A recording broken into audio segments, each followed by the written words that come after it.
శ్రీ గణేశాయ నమః. శారదాగురుభ్యో నమః. ఈటీవీ లైఫ్ ఆధ్యాత్మిక ఛానల్ ప్రేక్షకులకు శుభోదయం. శ్రీరస్తు కార్యక్రమానికి శుభస్వాగతం. కార్యక్రమంలో శుభతిథి అంశంలో నేటి పంచాంగ వివరాలు పరిశీలిద్దాం. ఆంగ్ల తేదీ 5వ తేదీ 3వ నెల 2026 సంవత్సరం గురువారం. స్వస్తి శ్రీ చాంద్రమాన శ్రీ విశ్వావసనామ సంవత్సరం ఉత్తరాయణం శిశిర ఋతువు ఫాల్గుణ మాసం కృష్ణపక్షం విధియ తిథి సాయంత్రం 4:51 వరకు. అనంతరం తదియ. ఉత్తరా నక్షత్రం ఉదయం 8:16 వరకు. అనంతరం హస్తానక్షత్రం. శూలయోగం ఉదయం 7:56 వరకు. అనంతరం గండయోగం. గరజకరణం సాయంత్రం 4:51 వరకు. అనంతరం వణిజకరణం. అమృత ఘడియలు తెల్లవారుజామున 3:06 నుండి 4:47 వరకు. నేటి దుర్ముహూర్తం ఉదయం 10:26 నుండి 11:13 వరకు. తిరిగి దుర్ముహూర్తం మధ్యాహ్నం 3:09 నుండి 3:56 వరకు. వర్జం సాయంత్రం 5:04 నుండి 6:44 వరకు. నేటి రాహుకాలం మధ్యాహ్నం 1:30 నుండి 3 గంటల వరకు. నేటి యమగండం ఉదయం 6 గంటల నుండి 7:30 గంటల వరకు. ఇక ఈనాటి తిథివార నక్షత్రాలను అనుసరించి చేయదగిన దేవతాోపాసన గురించి విచారించినట్లయితే ఈనాటి తిథి విధియ సూర్యోదయంలో ఉన్నటువంటి నక్షత్రం ఉత్తరా నక్షత్రం. వారం గురువారం. బృహస్పతి అధిష్టానంగా కలిగినటువంటి వారం ఈ గురువారం. గురువరిష్ఠేత సంప్రాప్తే గురు పూజాన్ చకారయేత్ గురుధ్యానం ప్రవక్ష్యామి పుత్రపీడోపశాంతయే అని మనకి శాస్త్రం చెప్తున్న విషయం. బృహస్పతి గ్రహ ఆరాధన ఎవరైతే చేస్తారో ఆ బృహస్పతి గ్రహ ఆరాధన వల్ల మంచి వాక్ సంపద, బుద్ధి, వివేకం, వివేచన, విజ్ఞానాది సమస్త విద్యలు కర్తలామలకంగా అందుతాయని శాస్త్రం చెప్పినమాట. దీంతోపాటు సత్సంతాన సౌభాగ్య సిద్ధి కలగాలి అనుకున్నటువంటి వారికి జాతకంలో బృహస్పతి గ్రహం బలంగా ఉండాలి. బృహస్పతి గ్రహ ఆరాధన విశేషంగా చేయాలి. ఒక్కొక్క గ్రహానికి ఒక్కొక్క అధిష్టాన దైవం మనకి శాస్త్రం సూచిస్తుంది. అటువంటి వాటిల్లో బృహస్పతి గ్రహానికి సంబంధించినటువంటి ఆరాధన చేయడంతో పాటు స్వామివారి అధిష్టానమైనటువంటి దక్షిణామూర్తి దత్తాత్రేయుల వారి ఆరాధన కనుక మనం చేసినట్లయితే చాలా విశేషమైన ఫలితాలను మనం పొందగలుగుతాం. బృహస్పతి గ్రహ అనుగ్రహానికి మనం పాత్రలు అవుతాం. ముఖ్యంగా పుత్రప్రదాయకుడు బృహస్పతి అని మనం చెప్పుకున్నాం. ఎందుకంటే శాస్త్రం ఏం చెప్తుందంటే ఏ మనిషికైనా పరిపూర్ణత రావాలి అంటే ఎట్లా వస్తుంది అంటే అఖండమైనటువంటి సంపదల వల్ల, ఆస్తుల వల్ల లేదా విద్య వల్ల కాదయా. మనిషికి పరిపూర్ణత రావాలి అంటే మంచి సంతానం వల్ల వస్తుంది అని వేదం చెప్తుంది. ప్రజయా హిమనశ్య పూర్ణ అంటే మంచి సంతానం వల్ల పరిపూర్ణత్వం కలుగుతుంది. ఎందుకండి ఈ సంతానం అంటే మన తర్వాత ఆస్తులు పంచుకుంటానిక అంటే ఆస్తులు కాదయా, ఆశయాలు పంచుకోవాలి, ఆధ్యాత్మిక సాధన కొనసాగించాలి అని చెప్పారు. అంటే నీవు నీ ఇంట్లో దేవతా మందిరంలో సింహాసనం మీద ఏ దేవతనైతే ప్రతిష్ఠించి నీవు ఆరాధిస్తూ ఉన్నావో ఆ దేవత పాదాల మీద 2 పుష్పాలు ఉంచి ఆ దేవుని ముంగిట దీపం పెట్టేటటువంటి వాళ్ళు కావాలంటే నీకు సంతానం ఉండాలి. అంతేకాకుండా ప్రతివాడు 3 రకాల రుణాలతో పుడతాట. ఏమిటా రుణాలంటే దేవరుణం, ఋషి రుణం, పితృరుణం అని శాస్త్రం చెప్తుంది.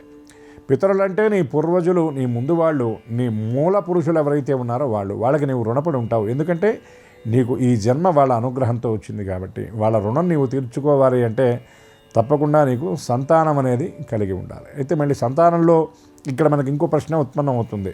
స్త్రీ సంతానమా పురుష సంతానమా అంటే ఉభయులు ఖచ్చితంగా ఉండాలి. ఎందుకంటే పురుష సంతానం నరకం లేకుండా చూస్తే పుణ్యలోక సంప్రాప్తి కలగాలి అంటే స్త్రీ సంతానం ఉండి విధి విధాన పురస్సరంగా మనం కన్యాదానం చేయాలి. అటువంటి సంతానానికి మనకి శాస్త్రంలో అంత ప్రాధాన్యత చెప్పబడుతుంది. అటువంటి సంతాన ప్రదాయకుడు బృహస్పతి కనుక ఈ ఫాల్గుణ మాసంలో ఈ కృష్ణపక్షంలో వచ్చినటువంటి ఈ విధియ నాడు గురుదేవతాత్మకుడు చక్కగా దత్తాత్రేయుల వారిని దక్షిణామూర్తి ఆరాధనతో పాటు బృహస్పతి గ్రహానికి సంబంధించినటువంటి స్తోత్రాలు పారాయణ చేయటం వల్ల విశేషమైన ఫలితాలు మనకు కలుగుతాయి. దేవానాంచ ఋషీనాంచ గురుం కాంచన సన్నిభం బుద్ధిమంతం త్రిలోకేశం తం నమామి బృహస్పతిం అని ఆ బృహస్పతి యొక్క ధ్యాన శ్లోకంలో చెప్పబడుతుంది. ఆయన దేవతలందరికీ కూడా గురువు. కాంచన సన్నిభం ఎలా ఉంటుంది ఆయన దేహఛాయ అంటే బంగారంలాగా ఉంటుంది. ఏమిటండి బంగారు వర్ణం అంటే? బంగారం దేనికి సంకేతం అంటే స్వర్ణం, పవిత్రం, అమలం.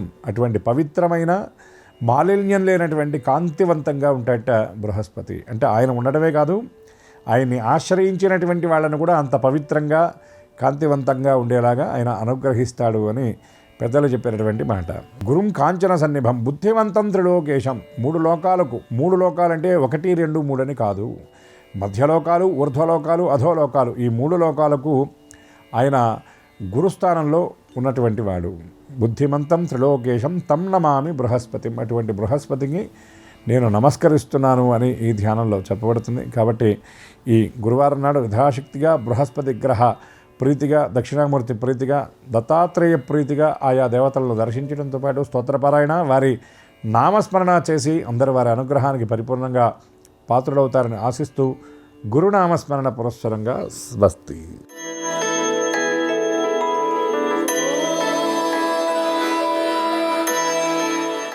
ఈటీవీ లైవ్ ప్రేక్షకులకి నమస్కారం. శ్రీరస్తు కార్యక్రమానికి స్వాగతం. ఈనాటి శ్రీరస్తు కార్యక్రమంలోని గ్రహయోగ అంశంలో గ్రహాల యొక్క స్థితిగతులు, వాటి యొక్క శుభాశుభ ఫలితాల గురించి పరిశీలిద్దాం. అలాగే ఈరోజు ద్వాదశ రాశుల వారికి అదృష్ట సంఖ్య, అదృష్ట వర్ణం, అనుకూల దిక్కు, అనుకూల దైవం వంటి విశేషాలు కూడా తెలుసుకుందాం. ముందుగా నేటి పంచాంగ వివరాలు. విశ్వావసు నామ సంవత్సరం, పాల్గొన మాసం, బహుళపక్షం. ఈరోజు తిథి విధియ, నక్షత్రం ఉత్తర. ఇప్పుడు గ్రహాల యొక్క స్థితిగతులు పరిశీలిద్దాం. బృహస్పతి సంచారం మిథున క్షేత్రంలో వక్ర స్థితి, కేతు సంచారం సింహక్షేత్రంలో, చంద్ర సంచారం కన్యాక్షేత్రంలో, రవి బుధ కుజ రాహుల సంచారం కుంభక్షేత్రంలో, శుక్ర శనుల సంచారం మీనక్షేత్రంలో, శుక్రుడికి ఉచ్చస్థితి. ఇది రోజున్నటువంటి గ్రహాల యొక్క స్థితిగతులు. వీటి ఆధారంగా ద్వాదశ రాశుల వారికి ఏర్పడేటువంటి శుభాశుభ ఫలితాలు సూచనప్రాయంగా గోచారపరంగా తెలుసుకుందాం. ముందుగా మేషరాశి.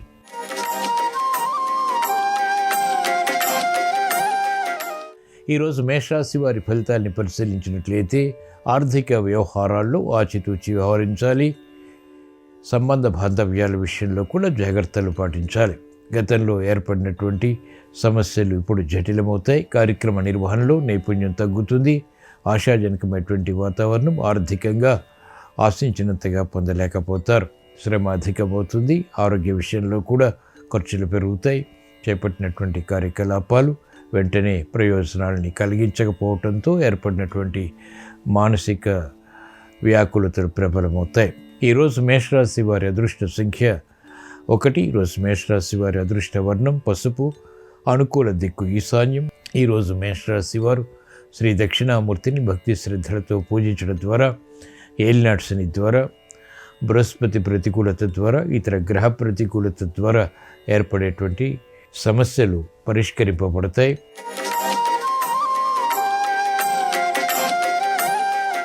ఈరోజు వృషభ రాశి వారి ఫలితాన్ని పరిశీలించినట్లయితే సంభాషణల ద్వారా ఆశించినటువంటి ప్రయోజనాలు పొందగలుగుతారు. అభివృద్ధి ఆర్థికంగా కొనసాగుతుంది. కుటుంబ వ్యవహారాల్లో సంతోష సంఘటనలు చోటు చేసుకుంటాయి. శుభకార్య నిర్వహణకై తహతహ పెరుగుతుంది. అనుకూల పరిస్థితులు వృత్తి, వ్యాపార, ఉద్యోగ సంబంధిత కార్యకలాపాల్లో అవలీలగా పొందగలిగేటువంటి శక్తి సామర్థ్యాలు కలిగి ఉంటారు. నూతన ఉత్సాహం పెరుగుతుంది. బాధ్యతలు సక్రమంగా నిర్వహించగలుగుతారు. ఆరోగ్యం పదిలం. నూతన విషయాలు ఆర్థికంగా బలాన్ని కలిగిస్తాయి. మహిళలకు అత్యంత అనుకూల కాలం. శుభ పరిణామాలు బలాన్ని కలిగిస్తాయి. ఆరోగ్య రక్షణ, ఆర్థిక రక్షణ చేకూరుతాయి. ఈరోజు వృషభ రాశి వారి అదృష్ట సంఖ్య 6. ఈరోజు వృషభ రాశి వారి అదృష్ట వర్ణం ఎరుపు, అనుకూల దిక్కు ఉత్తరం. ఈరోజు వృషభ రాశి వారు శ్రీ మహావిష్ణువుని భక్తి శ్రద్ధలతో దర్శించడం ద్వారా, స్మరించడం ద్వారా, విష్ణు సహస్రనామ పఠనం శ్రవణం ద్వారా శుభవార్తలు వింటారు. శుభ పరిణామాలు గృహంలో చోటు చేసుకుంటాయి.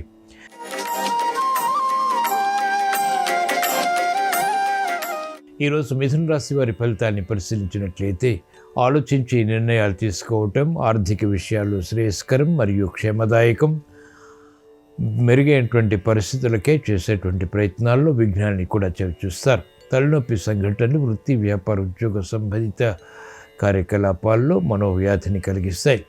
అనుకూల పరిస్థితులు కుటుంబ పరంగా తగ్గుతాయి.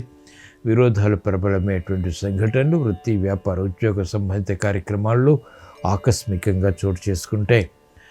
పరిస్థితుల్ని అదుపు చేయలేకపోతారు. ఈరోజు మిథున రాశి వారి అదృష్ట సంఖ్య 1. ఈరోజు మిథున రాశి వారి అదృష్ట వర్ణం ఎరుపు, అనుకూల దిక్కు ఉత్తరం.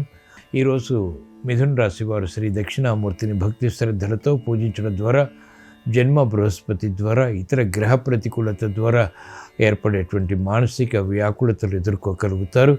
ప్రశాంత పరిస్థితుల్ని ఆహ్వానించగలుగుతారు.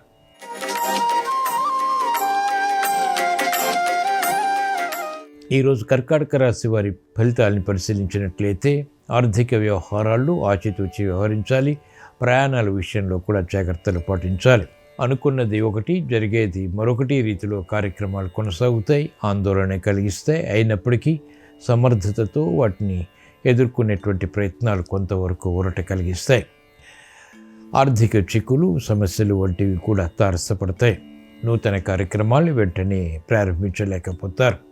ఆశించినటువంటి ప్రయోజనాలు న్యాయవాద వృత్తి వారు పొందలేకపోతారు. ప్రత్యర్థులు బలపడతారు.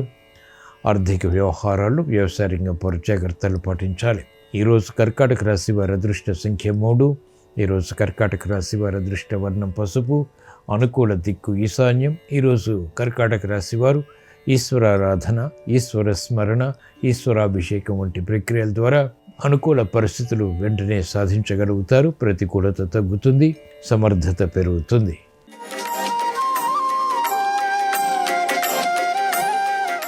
ఈరోజు సింహరాశి వారి ఫలితాన్ని పరిశీలించినట్లయితే ఆర్థిక వ్యవహారాల్లో చిక్కులు, సమస్యలు సమసిపోతాయి.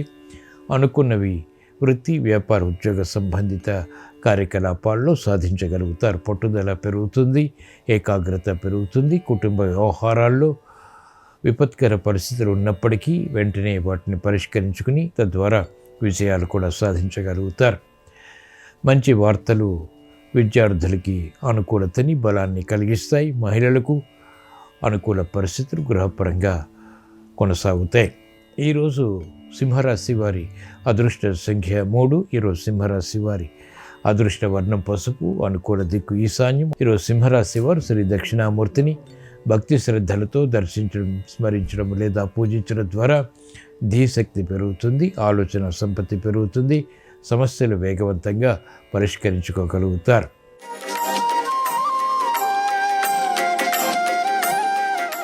ఈరోజు కన్యారాశి వారి ఫలితాలని పరిశీలించినట్లయితే ఆర్థిక వ్యవహారాలు మెల్లమెల్లగా కలిసి వస్తాయి. ఆలోచించి నిర్ణయాలు తీసుకుని కార్యక్రమాలు చేపట్టడం శ్రేయస్కరం, లాభదాయకం. అనుకూల పరిస్థితులు వృత్తి, వ్యాపార, ఉద్యోగ సంబంధిత కార్యకలాపాల్లో ప్రయత్నపూర్వకంగా మాత్రమే లభిస్తాయి. ఆరోగ్య విషయంలో చిరు సమస్యలు కొనసాగుతాయి. ఆర్థిక విషయాలు కొంతవరకు వేధిస్తాయి. నూతన బాధ్యతలు పెరుగుతాయి.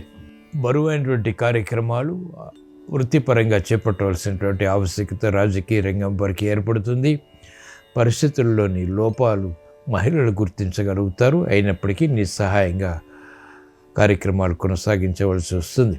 ఈరోజు కన్యారాశి వారి అదృష్ట సంఖ్య 2. ఈరోజు కన్యారాశి వారి అదృష్ట వర్ణం తెలుపు. అనుకూల దిక్కు తూర్పు. ఈరోజు కన్యారాశి వారు శ్రీ మహావిష్ణువుని భక్తి శ్రద్ధలతో దర్శించడం ద్వారా, స్మరించడం ద్వారా, పూజించడం ద్వారా, విష్ణు సహస్రనామ పఠనం శ్రవణం ద్వారా చిక్కులు, సమస్యలు పరిష్కరింపబడతాయి. ప్రశాంతత పెరుగుతుంది.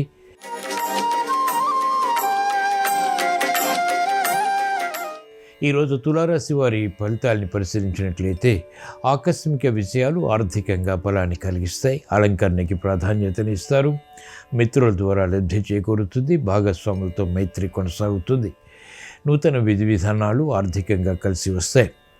గతంలో కన్నా మెరుగైనటువంటి వాతావరణం వృత్తి, వ్యాపార, ఉద్యోగ సంబంధిత కార్యకలాపాల్లో బలాన్ని కలిగిస్తాయి. స్థిరాస్తి విషయాలపై అనుకూలత సాధించగలుగుతారు. వాహన కొనుగోలు వంటివి ఆనందానికి దారితీస్తాయి. మహిళలకు అత్యంత అనుకూల కాలం. నూతన వస్తు ప్రాప్తి లేకపోలేదు. చేపట్టినటువంటి కార్యకలాపాలపై పట్టు వ్యవసాయ రంగం వారు బిగించగలుగుతారు. ఈరోజు తులారాశి వారి అదృష్ట సంఖ్య 5. ఈరోజు తులారాశి వారి అదృష్ట వర్ణం ఆకుపచ్చ. అనుకూల దిక్కు ఉత్తరం. ఈరోజు తులారాశి వారు శ్రీ లక్ష్మీ నారసింహ స్వామిని భక్తి శ్రద్ధలతో దర్శించడం, స్మరించడం, పూజించడం ద్వారా అదృష్ట సంఘటనల్ని ఆహ్వానించగలుగుతారు.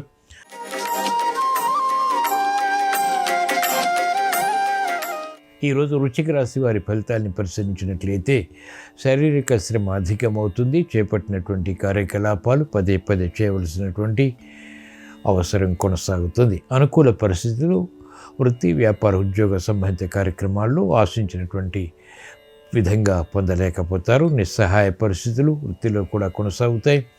అనుకూల వాతావరణం ఆర్థికంగా తగ్గుతుంది. ప్రతిభ ఉన్నప్పటికీ చేపట్టినటువంటి కార్యకలాపాలను ఆశించినటువంటి విధంగా పూర్తి చేయలేకపోతారు. ప్రత్యర్థులు బలపడతారు. కోర్టు సంబంధిత వ్యవహారాల్లో న్యాయవాద వృత్తి వారికి ప్రతికూలత ఉంటుంది. మహిళలు ఆరోగ్య విషయంలో ఖర్చులు ఉక్కిరిబిక్కిరి చేస్తాయి. నూతన కార్యక్రమాలు వ్యాపార రంగం ప్రారంభించలేకపోతారు. పెట్టుబడుల విషయంలో జాగ్రత్తలు వహించాలి. ఈరోజు వృశ్చిక రాశి వారి అదృష్ట సంఖ్య 5. ఈరోజు వృశ్చిక రాశి వారి అదృష్ట వర్ణం ఎరుపు, అనుకూల దిక్కు దక్షిణం. ఈరోజు వృశ్చిక రాశి వారు శ్రీ సుబ్రహ్మణ్య స్వామిని భక్తి శ్రద్ధలతో దర్శించడం, స్మరించడం, పూజించడం ద్వారా వేగవంతమైనటువంటి నిర్ణయాల ద్వారా అనుకూలత సాధించగలుగుతారు. ప్రగతి ఆర్థిక పరంగా బలాన్ని కలిగిస్తుంది.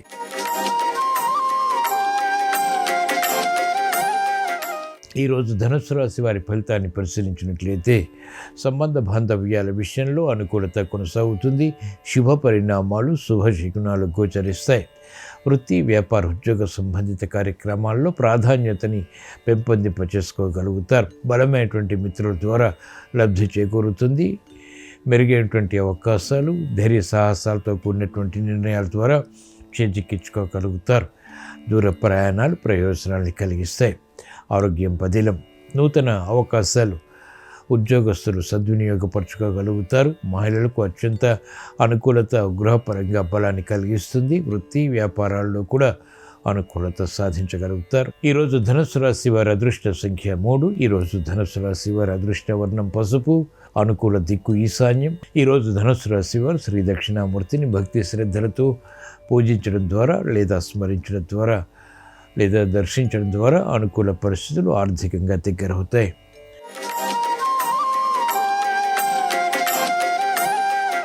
ఈరోజు మకర రాశి వారి ఫలితాన్ని పరిశీలించినట్లయితే ఆర్థిక స్తోమత పెరుగుతుంది. ఆనందకర వాతావరణం వృత్తి, వ్యాపార, ఉద్యోగ సంబంధిత కార్యకలాపాల్లో బలాన్ని పెంచుతుంది. అనుకూల పరిస్థితులు వృత్తిలో పెంపొందింపచేసుకోగలుగుతారు. కాలయాపన ద్వారా ఏర్పడినటువంటి సమస్యలు పరిష్కరింపబడతాయి. నూతన ఉత్సాహం పెరుగుతుంది. సాహసోపేతమైనటువంటి నిర్ణయాలకు ఉపక్రమించగలుగుతారు. బలమైనటువంటి మిత్రుల ద్వారా మహిళలకు లబ్ధి చేకూరుతుంది. వ్యాపార రంగం వారికి నూతన అవకాశాలు ఆర్థిక పరంగా బలాన్ని కలిగిస్తాయి. ఉత్సాహంతో కూడినటువంటి కార్యకలాపాలు విద్యార్థులు కొనసాగించగలుగుతారు. ఆలోచన సంపత్తితో కూడినటువంటి కార్యాచరణ న్యాయవాద వృత్తి వారికి కలిసి వస్తుంది. కోర్టు వ్యవహారాలు విజయాలు చేకూరుతాయి. ఈరోజు మకర రాశి వారి అదృష్ట సంఖ్య 6. ఈరోజు మకర రాశి వారి అదృష్ట వర్ణం తెలుపు, అనుకూల దిక్కు తూర్పు. ఈరోజు మకర రాశి వారు శ్రీ మహాగణపతిని భక్తి శ్రద్ధలతో దర్శించడం, స్మరించడం, పూజించడం ద్వారా గణపతి ఉపనిషత్ పఠనం, శ్రవణం ద్వారా అనుకూల పరిస్థితులు వేగవంతమవుతాయి. ఆర్థిక వ్యవహారాలు విజయవంతమవుతాయి.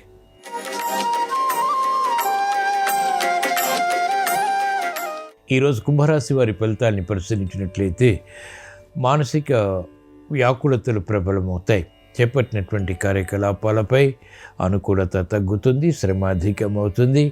ఆశించినటువంటి ప్రయోజనాలు వెంటనే పొందలేకపోతారు. పరిస్థితుల్ని వేగవంతంగా అనుకూలంగా మలర్చుకోలేకపోతారు. క్రమశిక్షణ తగ్గుతుంది. ఆర్థిక వ్యవహారాల్లో జాగ్రత్తలు పాటించాలి. ఆర్థిక వ్యవహారాల్లో మోసగింపబడేటువంటి సంఘటనలు మనస్తాపాన్ని కలిగిస్తాయి. బాధ్యతలు పెరుగుతాయి. అనుకూల పరిస్థితులు వ్యాపారంగా వారికి తగ్గుతాయి. అనుకూల పరిస్థితులు ఆర్థికంగా వ్యవసాయ రంగం వారికి కూడా తగ్గుతాయి. ఈరోజు కుంభరాశి వారి అదృష్ట సంఖ్య 3. ఈరోజు కుంభరాశి వారి అదృష్ట వర్ణం పసుపు, అనుకూల దిక్కు ఈశాన్యం. ఈరోజు కుంభరాశి వారు శ్రీ దక్షిణామూర్తిని భక్తి శ్రద్ధలతో పూజించడం ద్వారా విపత్కర పరిస్థితులు దూరమవుతాయి. ఏలినాటి శని ద్వారా, ఇతర గ్రహ ప్రతికూలత ద్వారా ఏర్పడేటువంటి ప్రతిబంధకాలు తొలగిపోతాయి.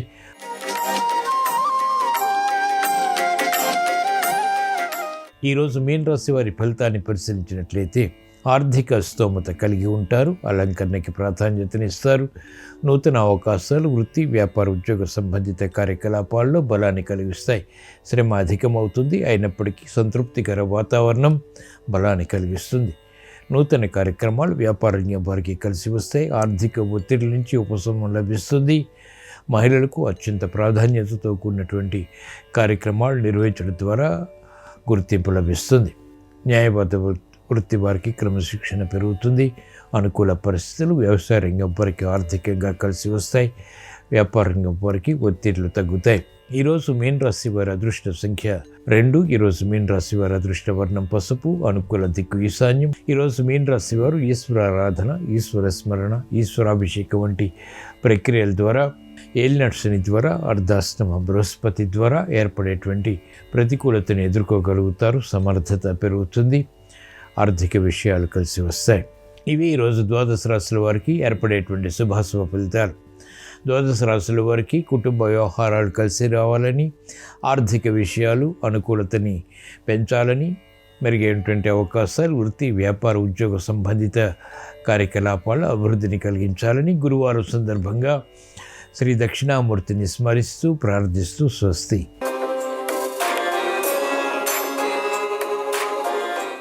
నమస్కారం. సంఖ్యాశాస్త్రంలో ఆత్మసంఖ్యకు ప్రత్యేకమైన ప్రాధాన్యత ఉంది.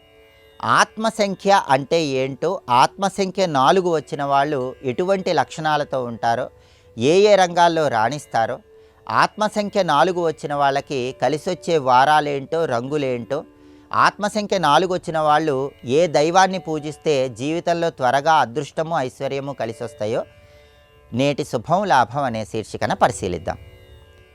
జ్యోతిష శాస్త్రంలో లగ్నానికి ఎంతటి ప్రాధాన్యత ఉందో సంఖ్యాశాస్త్రంలో ఆత్మసంఖ్య కూడా అంతే ప్రాధాన్యత ఉంది. పుట్టిన తేదీ కంటే కూడా ఆత్మసంఖ్యకే ఎక్కువ శక్తి ఉంటుందని సంఖ్యాశాస్త్రంలో చెప్పారు. ఎవరైనా సరే పుట్టిన తేదీ, నెల, సంవత్సరము వీటిలో ఉన్న అంకెలు అన్నీ కలుపుతూ పోతే చివరగా వచ్చే అంకెను ఆత్మసంఖ్య అంటారు. ఈ ఆత్మసంఖ్య 4 వచ్చిన వాళ్ళకి ఆత్మసంఖ్య 4 మీద రాహు ప్రభావం విశేషంగా పనిచేస్తుందని సంఖ్యాశాస్త్రంలో చెప్పారు. ఆత్మసంఖ్య 4 వచ్చిన వాళ్ళ లక్షణాలు ఎలా ఉంటాయంటే, వీళ్ళు పరులకు పెన్నిధి అని చెప్పుకోవచ్చు. అంటే వీళ్ళు ఎప్పుడూ కూడా ఎదుటి వాళ్ళకి ఏదైనా సలహా ఇస్తే ఆ సలహా వల్ల చుట్టుపక్కల వాళ్ళు బాగా అభివృద్ధి చెందుతూ ఉంటారు. ఎదుటి వాళ్ళకి ఏదైనా ధన సహాయం చేస్తే ఆ ధన సహాయం వల్ల ఎదుటి వాళ్ళు జీవితంలో తారాస్థాయికి ఎదగగలుగుతారు. కాబట్టి ఆత్మసంఖ్య 4 వాళ్ళు ఎల్లప్పుడూ పరుల ఉపకారం కోసం జీవించే వాళ్ళుగా ఉంటారు. అలాగే ఆత్మసంఖ్య 4 వాళ్ళకి ధనం ఎక్కువగా నిలబడదు, ధనం ఎక్కువ ఖర్చు అయిపోయే సూచనలు ఉన్నాయని సంఖ్యాశాస్త్రంలో చెప్పారు. అందుకే ఎప్పుడైనా సరే 4 ఆత్మసంఖ్య వాళ్ళు ధనాన్ని దాచిపెట్టుకోవటం కంటే ఆ ధనాన్ని భూములు, గృహాలు, స్థలాలు, పొలాలు ఇలాంటివి కొనుగోలు చేయటం మీద ధనాన్ని ఉంచినట్లయితే అనుకూల ఫలితాలు వస్తాయి. అలాగే 4 ఆత్మసంఖ్య కలిగిన వాళ్ళకి బయటి శత్రువుల కంటే మనసే శత్రువుగా పనిచేస్తూ ఉంటుంది. దానికి కారణం ఏంటంటే మనసులో రకరకాల ఆలోచనలు చేస్తూ ఉంటారు. చంచలమైన మనస్తత్వం ఉంటుంది, స్థిరమైన నిర్ణయాలు తీసుకోలేరు. కాబట్టి మనసే శత్రువుగా ఉంటుంది. కాబట్టి సాధ్యమైనంత వరకు 4 ఆత్మసంఖ్య కలిగిన వాళ్ళు మనస్సును అధీనంలో ఉంచుకుంటే అనుకూల ఫలితాలు వస్తాయి. 4 ఆత్మసంఖ్య కలిగిన వాళ్ళు వైద్య రంగంలో ప్రవేశిస్తే అద్భుత ఫలితాలు కలుగుతాయి. కాబట్టి వీళ్ళు డాక్టర్లుగా రాణించడానికి అవకాశం ఉంటుంది. అదేవిధంగా వీళ్ళకి ఇంజనీరింగ్ రంగం కూడా విశేషంగా సహకరిస్తుంది. సాంకేతిక రంగంలోకి ప్రవేశిస్తే గవర్నమెంట్ ఉద్యోగాలు లభించే అవకాశం 4 ఆత్మసంఖ్యకి ఎక్కువగా ఉందని సంఖ్యాశాస్త్రంలో చెప్పారు. అందుకే సంఖ్యాశాస్త్రం ఏం చెప్తుందంటే 4 ఆత్మసంఖ్య కలిగిన వాళ్ళకి ప్రభుత్వ శాఖలలో ముద్రణాధికారం పొందే యోగం ఉంటుంది అని చెప్పడం జరిగింది. కాబట్టి వైద్య రంగంలో ప్రవేశిస్తే గొప్ప డాక్టర్లుగా రాణిస్తారు. సాంకేతిక విద్యలో ప్రవేశిస్తే గవర్నమెంట్ ఉద్యోగం వచ్చే అవకాశాలు ఎక్కువగా ఉంటాయి. అలాగే 4 ఆత్మసంఖ్య కలిగిన వాళ్ళకి కొన్ని ప్రత్యేకమైన వ్యాపారాలు కూడా బాగా కలిసి వస్తాయి. ఇనుము వ్యాపారం, ఉక్కు వ్యాపారం, నూనెల వ్యాపారం, సిమెంటు వ్యాపారం, ఇలాంటి వ్యాపారాలన్నీ 4 ఆత్మసంఖ్య కలిగిన వాళ్ళకి ఎక్కువగా కలిసి వస్తాయి. పెట్రోలియం గనులకు సంబంధించిన వ్యాపారాలు కూడా వీళ్ళకి చాలా బాగా కలిసి వస్తాయి. 4 ఆత్మసంఖ్య కలిగిన వాళ్ళకి కలిసి వచ్చే తేదీలు 4, 13, 22, 31. ఈ తేదీల్లో ముఖ్యమైన పనులన్నీ చేసుకోవాలి. వారాల పరంగా శనివారం, ఆదివారం, సోమవారం బాగా కలిసి వస్తాయి. రంగుల పరంగా బూడిద రంగు, లేత నీలం రంగు ఆత్మసంఖ్య 4 వాళ్ళకి బాగా కలిసి వచ్చే రంగులుగా చెప్పుకోవచ్చు. వీళ్ళు 26వ సంవత్సరం వచ్చేసరికి జీవితంలో ఉన్నత స్థాయిని చేరటానికి అవకాశం ఉంటుంది. అలాగే 33వ సంవత్సరంలో జీవితంలో తారాస్థాయిలో అత్యున్నత స్థాయిలో ఉండటానికి అవకాశం ఎక్కువగా ఉంటుంది. అలాగే వీళ్ళు వివాహం చేసుకోవాలని భావించినట్లయితే ఆత్మ సంఖ్య 8 వచ్చిన వాళ్ళని వివాహం చేసుకుంటే అనుకూల ఫలితాలు వస్తాయి. అంటే పుట్టిన తేదీ, నెల, సంవత్సరంలో ఉన్నటువంటి అన్ని అంకెలు మొత్తం కలుపుకుంటూ వెళ్తే చివరగా వచ్చేటటువంటి అంకె 8. అలాంటి ఆత్మ సంఖ్య 8 వాళ్ళని వివాహం చేసుకుంటే దాంపత్య జీవితంలో అనుకూలత ఎక్కువగా ఉంటుంది. ఆత్మ సంఖ్య 4కి అధిష్టాన దైవం దుర్గాదేవి. కాబట్టి 4 ఆత్మ సంఖ్య వాళ్ళకి రాహు ప్రభావం ఉంటుంది కాబట్టి, రాహుకు అధిష్టాన దైవం దుర్గాదేవి కాబట్టి వీలైనప్పుడల్లా దుర్గాదేవి ఆలయ దర్శనం చేస్తే జీవితంలో మంచి పురోభివృద్ధిని సాధించవచ్చు. అందుకే ఎప్పుడు ఏ సమస్య వచ్చినా వీళ్ళు రాహుకాలం ఉన్న సమయంలో దుర్గాదేవి ఆలయ ప్రాంగణంలో నిమ్మకాయ దీపాలు వెలిగించుకుంటూ ఉండాలి. వీలైనప్పుడల్లా దుర్గాదేవికి కుంకుమార్చనలు చేయించుకుంటూ ఉండాలి. దానివల్ల ఎటువంటి సమస్యలు వచ్చినా ఆ సమస్యల నుంచి సులభంగా బయటపడవచ్చు. అలాగే ప్రతిరోజు దుమ్ దుర్గాయై నమః అనే మంత్రాన్ని వీలైనన్ని సార్లు పఠించిన, రోజు దుర్గా అష్టోత్తరం కానీ దుర్గా కవచం కానీ స్మరించిన, పఠించిన విశేషంగా దుర్గాదేవి అనుగ్రహం వల్ల అద్భుతమైన కార్యసిద్ధి లభిస్తుంది. అలాగే 4 ఆత్మ సంఖ్య కలిగిన వారి మీద రాహు ప్రభావం ఎక్కువగా పనిచేస్తుంది కాబట్టి అమావాస్య తిథి ఉన్న రోజు రాహువుకి ప్రియమైన తేనె దానం ఇచ్చుకోవటం ద్వారా, రాహువుకు ప్రియమైన నల్లద్రాక్ష దానం ఇచ్చుకోవటం ద్వారా కూడా జాతక దోషాల తీవ్రతను తగ్గింపజేసుకొని జీవితంలో త్వరగా మంచి పురోభివృద్ధి సాధించవచ్చు. అలాగే ఈశ్వరుడికి కూడా వీలైనప్పుడల్లా పుట్ట తేనెతో కానీ చెరకు రసంతో కానీ అభిషేకం చేసుకుంటే రాహువు బలం పెరిగి ఆత్మసంఖ్య 4 వాళ్ళు జీవితంలో తొందరగా మంచి పురోభివృద్ధిని సాధించవచ్చు. కాబట్టి ఇలా ఆత్మసంఖ్య 4 ఉన్న వాళ్ళు దుర్గాదేవిని ఎక్కువగా పూజించడం ద్వారా, దుర్గా మంత్రం పఠించడం ద్వారా జీవితంలో అదృష్టాన్ని, ఐశ్వర్యాన్ని త్వరగా అందిపుచ్చుకోవచ్చు. అదేవిధంగా రేపు సంకష్టహర చతుర్థి శుక్రవారంతో కలిసి వచ్చింది. శుక్రవారంతో కలిసి వచ్చిన సంకష్టహర చతుర్థి రోజు గణపతి 32 స్వరూపాలలో ఏ గణపతి స్వరూపాన్ని పూజిస్తే అద్భుత ఫలితాలు కలుగుతాయో, దీనికి ఉన్నటువంటి ప్రాధాన్యత ఏంటో రేపటి శుభం లాభం అనే శీర్షికను పరిశీలిద్దాం. నమస్కారం. ఈ కార్యక్రమాన్ని తిరిగి చూడాలనుకుంటే www.youtube.com/ETV Life Spiritual లో చూడవచ్చు.